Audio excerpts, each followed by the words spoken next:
আমরা ধীরে ধীরে কোটি কোটি পায়ে এগিয়ে চলেছি ভগবান শ্রীরামচন্দ্রকে সন্দেহ করে নিয়ে। আজ আমরা ধীরে ধীরে এগিয়ে চলেছি।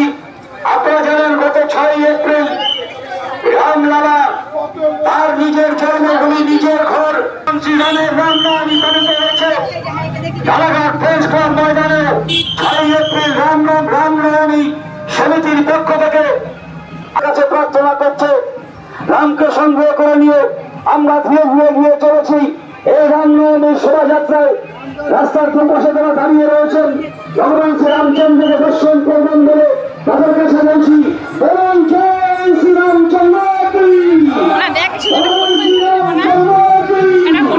কি সুন্দর লাগছে, কি কিউট লাগছে, দেখো দেখো দেখো।